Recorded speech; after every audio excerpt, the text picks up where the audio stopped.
Là,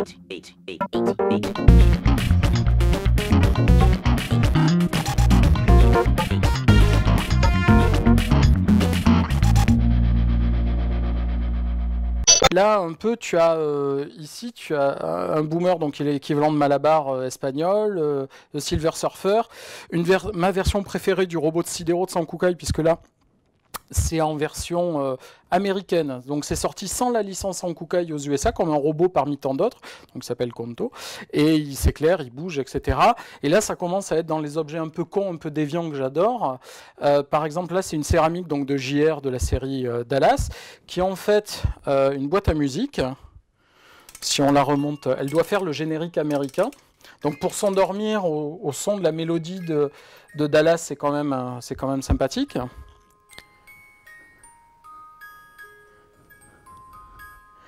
Et si on n'arrive pas à s'endormir, en fait, le vrai intérêt, c'est qu'on enlève le chapeau. En fait, c'est une flasque à whisky.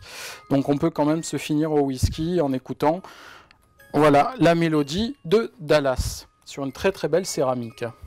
Alors là, on est quand même dans du second degré éprouvé, c'est-à-dire on n'est pas dans une erreur premier degré, comme peut être la série Adventure Hero de Spider-Man dont je parlais. À savoir là, effectivement, c'est du second degré, mais on prend un des films les moins merchandisables, même s'il y a eu des jouets en Italie, il y a eu des action figures 2001, l'Odyssée de l'espace. Il y a quand même eu des tentatives de merchandising un peu sporadiques, mais bon, c'est pas la planète des singes ou c'est pas Star Wars comme maintenant. Et là, on se retrouve avec un packaging qui reprend le blister classique des action figures qu'on connaît tous, avec, on souligne, et c'est ça qui est intéressant, genre 0 point d'articulation comme moteur de vente. C'est-à-dire, voilà, au lieu d'être super articulé, il n'y a aucun point. Donc là, et ce qui est bien, c'est que derrière, on peut collectionner les différents monolithes qui se trouvent dans le film à différents endroits. Comme ça, on a la collection complète, que je n'ai pas, puisqu'ils ont sorti comme modèle. Voilà. Donc du silly petit Spider-Man, tu sais, c'est la pâte chimique, tu peux en faire des décalcomanies, tu en fais une boule, ça rebondit, Aglaé et Sidonie, un Mr. Freeze version araignée, et un jouet Vic le Viking, parce qu'il n'y en a pas eu beaucoup, qu'un jouet Jap qui est pas très vieux. On se trouve avec Mamo, qui est le méchant d'un film de Lupin, Mystery of Mamo, qui est un personnage que j'adore, mais c'est une figurine rare parce que c'est une figurine bonus, entre guillemets, d'un achat plus gros. Tu as du Panda Z, qu'adore, donc qui est une parodie de Mazinger Z, mais avec un panda cute. Donc tu as le petit panda qui conduit un robot panda. Tu te retrouves avec un des vaisseaux que j'adore de Sankukai, à l'époque où on faisait des jouets en métal et pointus. Tu vois, à côté, il y a un portefeuille Buck Rogers, quoi. Et derrière, ça doit être un DVD data de Spectreman. Donc là, tu as la Moonraker de mon James Bond que je voyais quand j'étais petit, à savoir Moonraker. Donc tu as la petite à côté. Là, tu as le vaisseau qui était le plus cher, le plus merveilleux de Ulysse 31 et la version SD qui en plus se remonte et elle roule. Donc là, tu as une série japonaise, série américaine, donc Big Guy, le robot Big Guy et le gamin qui le commande, juste parce que je suis pas hyper fan du comic, même si c'est tout à fait acceptable, mais le robot est cool, et l'objet est cool, quoi. Tu fais partie de rares collectionneurs, je crois, en tout cas à ce niveau de collectionniste, qui a eu la chance de trouver l'âme sœur, en fait. Oui. Oui. Tu peux t'en féliciter. Ah mais tous les jours, toutes les nuits, toutes les minutes. Je ne cesse de m'étonner et de m'en féliciter un peu.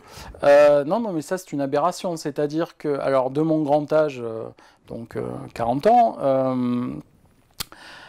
oui, ma femme est une erreur en termes social. C'est-à-dire que sa localisation sud de la France, son éducation, son parcours, ne font absolument pas que son jardin secret ait été aussi pop culture et aussi en adéquation.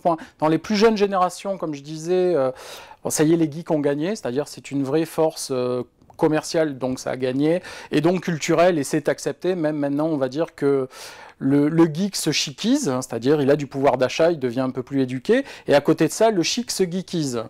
C'est-à-dire celui qui l'était pas maintenant est de bon ton d'avoir un t-shirt Marvel limité Colette ou machin. Enfin, on a gagné, c'est plus intéressant.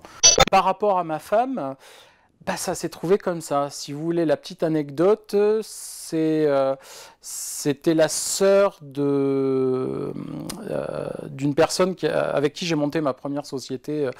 Et c'était une boîte d'importation de merchandising japonais, comme quoi, et je n'étais pas adulte encore, donc tout ça, on l'a fait un peu en bricolant avant d'ouvrir des magasins. Et donc, c'était la sœur de cette personne. Et je la vois passer avec un t-shirt rouge Godzilla. On est il y a très longtemps, on est il y a plus de 20 ans. Donc ça veut dire beaucoup de choses en termes de filtres mythiques ou Tinder pour trouver l'âme sœur. Je me retrouve avec une fille qui n'a pas piqué ce t-shirt à son frère. Elle l'a acheté. C'est un t-shirt américain.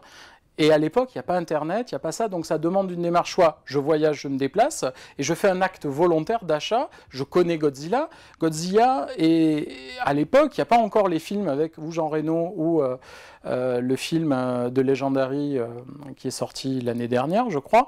Il n'y a pas ça. Il n'y a que des films japonais qui ne marchent pas. HK Vidéo, quand ils sortent leurs vidéos, c'est leur plus mauvaise vente Fnac ever. C'est ce qui se vend le moins, encore moins que des films de kung-fu, ça ne marche pas. On n'aime pas ça. On a eu très peu de films distribués, etc., etc. Donc, il y a une démarche très complémentaire, très parallèle que je ne comprends pas. C'est-à-dire, une fille, en plus magnifique, c'est pas un monstre. Elle fait du mannequin. Enfin, voilà, se balade à demi nu avec juste un t-shirt rouge Godzilla. C'est incroyable. Et c'est le sien. Formidable. Et voilà, il a fallu voilà, la vie a fait que on est toujours ensemble et j'en suis très heureux et toujours étonné. Donc ça existe, mais je pense être une exception.